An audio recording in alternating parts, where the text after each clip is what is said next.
Everybody says that bone broth heals your gut, right? But I'm about to show you how I had a client who was drinking bone broth for her gut health, and it was triggering her debilitating migraines. So this client came to me. She was doing all the right things. She was walking outside every day. She was eating really clean. She was meditating. She was getting good sleep, but she had debilitating migraines. She had rashes breaking out all over her body, and she had heart palpitations. Now, I love bone broth, and I do think that it is a wonderful part of a gut healing journey. That being said, this is why cookie cutter advice never works for everybody.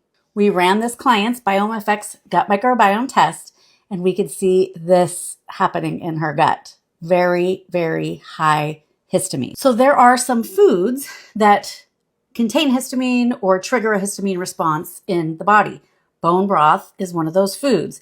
If you have a high histamine load, underlying gut issues that are causing this, if you don't have histamine issues in the body, then bone broth is going to be good for your gut health. Some of the foods that can have this effect are sadly very healthy foods and very highly recommended for a healthy diet. Foods like fermented foods, avocado, these are high histamine foods, but they're only going to bother you if you have a marker like this. Even though this client loves all of those foods, we removed them for a very short period of time.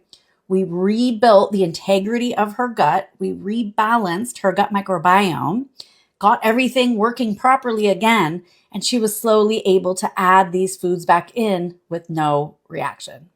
And this is why all the advice that's out there can be so confusing, so overwhelming, and also damaging. Until you know what your digestive blueprint is, it's as unique as your fingerprint. You just simply don't know what foods are going to be best for you and what foods might be triggering you. But at the end of the day, as I always say, it's not the food, it's you.